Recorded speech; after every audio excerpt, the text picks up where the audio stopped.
देखो डिप्रेशन क्यों होता है, उसके मूल पे पहुंचो। व्यर्थ का चिंतन, ओवर थिंकिंग।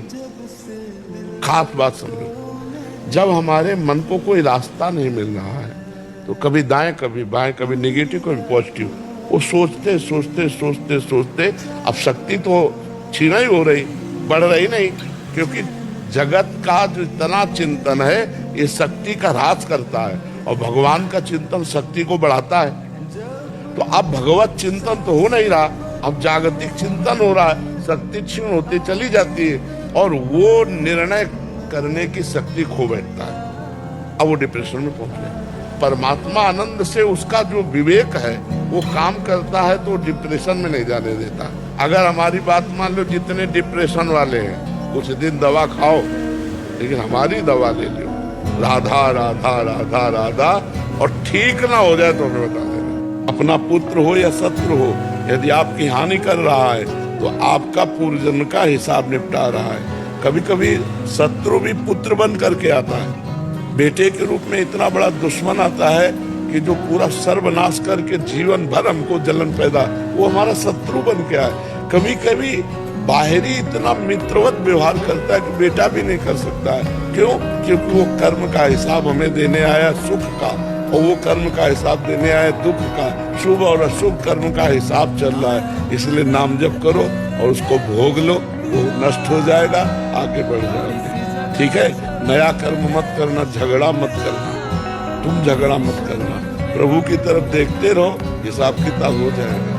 खूब नाम जप करो, समय जब तुम्हारी हानि कोई कर रहा हो, तुम्हें नीचा दिखा रहा हो, जब कोई तुम्हारे मारने का प्लान कर रहा हो, तो बस भगवान के साथ, बस भगवान, सब कट जाएगा, सब नष्ट हो जाएगा।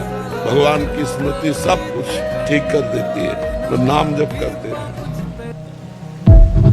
ये तो बहुत ही बच्चों वाली बात है कि कोई हम पे नजर लगा देगा, कोई हमारे धन पे नजर लगा देगा। नहीं नहीं, अरे उस पर नजर टिक जाए तो काल की भी नजर नहीं लगती, औरों की तो बात जा लेती है।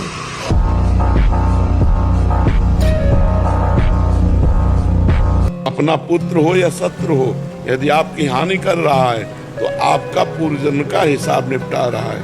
कभी कभी शत्रु भी पुत्र बन करके आता है, बेटे के रूप में इतना बड़ा दुश्मन आता है कि जो पूरा सर्वनाश करके जीवन भर हमको जलन पैदा, वो हमारा शत्रु बन के आए। कभी कभी बाहरी इतना मित्रवत व्यवहार करता है कि बेटा भी नहीं कर सकता है। क्यों? क्योंकि वो कर्म का हिसाब हमें देने आया सुख का, और वो कर्म का हिसाब देने आया दुख का। शुभ और अशुभ कर्म का हिसाब चल रहा है, इसलिए नाम जप करो और उसको भोग लो, वो नष्ट हो जाएगा, आगे बढ़ जाओगे। ठीक है, नया कर्म मत करना, झगड़ा मत करना, तुम झगड़ा मत करना, प्रभु की तरफ देखते रहो, हिसाब किताब हो जाएगा। खूब नाम जप करो, समय जब तुम्हारी हानि कोई कर रहा हो, तुम्हें नीचा दिखा रहा हो, जब कोई तुम्हारे मारने का प्लान कर रहा हो, तो बस भगवान, बस भगवान, सब कट जाएगा, सब नष्ट हो जाएगा।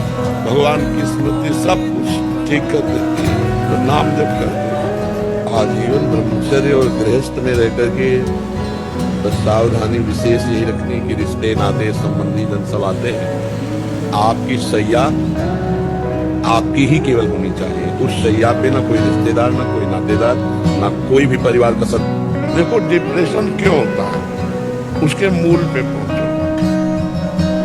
व्यर्थ का चिंतन, ओवर थिंकिंग। खास बात समझो, जब हमारे मन को कोई रास्ता नहीं मिल रहा है तो कभी दाएं कभी बाएं, कभी नेगेटिव कभी पॉजिटिव, वो सोचते सोचते सोचते सोचते अब शक्ति तो छीना ही हो रही, बढ़ रही नहीं, क्योंकि जगत का जो इतना चिंतन है ये शक्ति का ह्रास करता है और भगवान का चिंतन शक्ति को बढ़ाता है। तो अब भगवत चिंतन तो हो नहीं रहा, अब जागतिक चिंतन हो रहा है, शक्ति क्षीण होती चली जाती है और वो निर्णय करने की शक्ति खो बैठता है। अब वो डिप्रेशन में पहुंच गया। परमात्मा आनंद से उसका जो विवेक है वो काम करता है तो डिप्रेशन में नहीं जाने देता। अगर हमारी बात मान लो, जितने डिप्रेशन वाले हैं कुछ दिन दवा खाओ, लेकिन हमारी दवा ले लो, राधा राधा राधा राधा, और ठीक ना हो जाए तो हमें बता देना। अगर हमारा मित्र है और हमारी बात का आदर करता है तो हम उसी से केवल कहेंगे, किसी और से नहीं। जिसकी चूक है एकांत में उसी से केवल कहेंगे, उसकी चूक किसी और से कह देना निंदा हो जाएगी। किसी और का जिस दिन भरोसा नहीं रहेगा उसी दिन प्रभु का साक्षात्कार हो जाएगा। तब तक विलंब है प्रभु की तरफ से जब तक कोई और है तुम्हारे जीवन में। जिस दिन और कोई नहीं होगा, वस्तु व्यक्ति स्थान कुछ भी, इतना भी कुछ और, कहते हैं ना डूबने वाले को तिनके का सहारा काफी होता है। तो यहाँ भगवदानंद में डूबना तिनके का भी सहारा नहीं लेना, नहीं वो काफी होता है, वही बाधा पहुंचा देगा। अगर पकड़े हो कहीं तो तुम देख लो, फिर उतने विलंब तुम कर रहे हो, कोई और सहारा है तो भगवान से जब देखो तो मन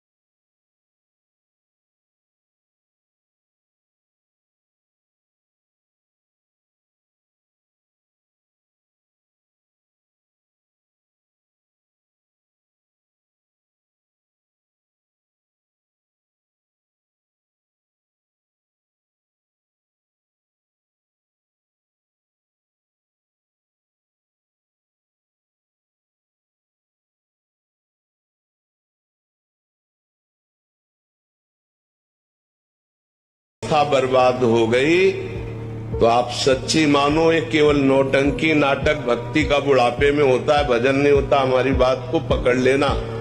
जीवन में भजन का अभ्यास नहीं किया, जीवन में संयम का अभ्यास नहीं किया तो बुढ़ापे में नौटंकी होती, भजन नहीं होता है, उसका नाटक होता है।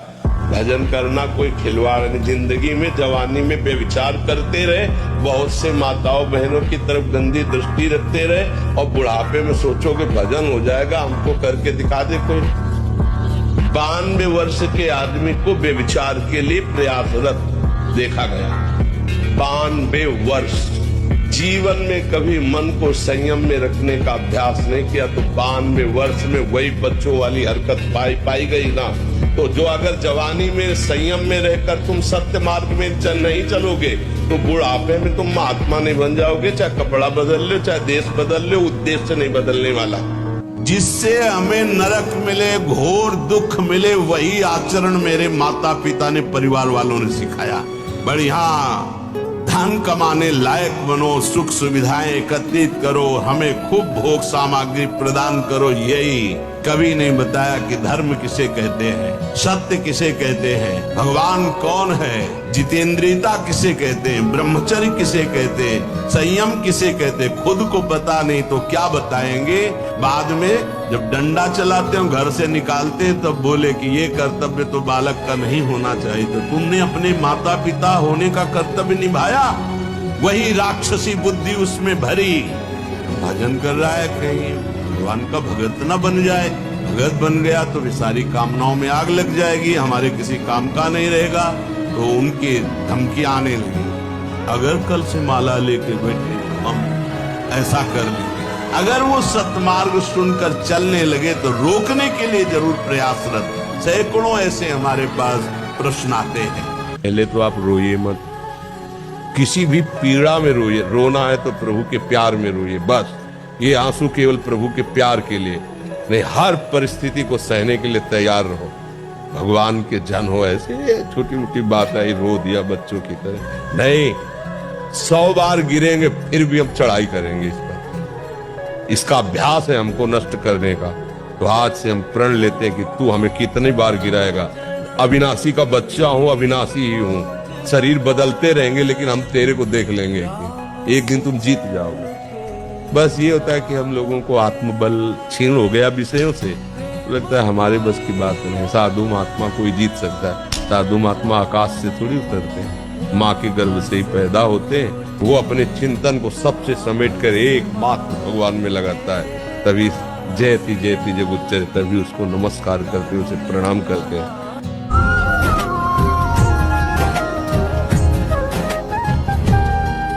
भक्ति का जब सही सुख मिल जाएगा तो हर दुख एक नया आनंद प्रदान करता है। मेरे प्रीतम के द्वारा पास किया दुख मेरे लिए सब कुछ है। मतलब सुख तो आग लगे उस सुख में जो प्रीतम की स्मृति हटा दे, और जय हो उस दुख में जो हर समय प्रीतम की याद में डुबा दे। तो हम भगवान से शिकायत न करें, हमारे ही प्रारब्ध का। देखो भक्ति तो आज आप कर रहे हैं, लेकिन शरीर रचना बहुत पहले हो चुकी है, और शरीर रचना के समय दो कर्मों से होता है, पाप और पुण्य। तो हमें दोनों सहना। किसी और का जिस दिन भरोसा नहीं रहेगा उसी दिन प्रभु का साक्षात्कार हो जाएगा। तब तक विलंब है प्रभु की तरफ से जब तक कोई और है तुम्हारे जीवन में। जिस दिन और कोई नहीं होगा, वस्तु व्यक्ति स्थान कुछ भी, इतना भी कुछ और, कहते हैं ना डूबने वाले को तिनके का सहारा काफी होता है।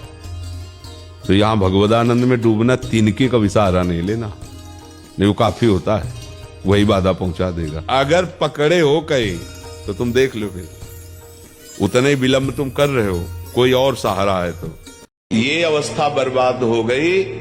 तो आप सच्ची मानो ये केवल नौटंकी नाटक भक्ति का बुढ़ापे में होता है, भजन नहीं होता। हमारी बात को पकड़ लेना।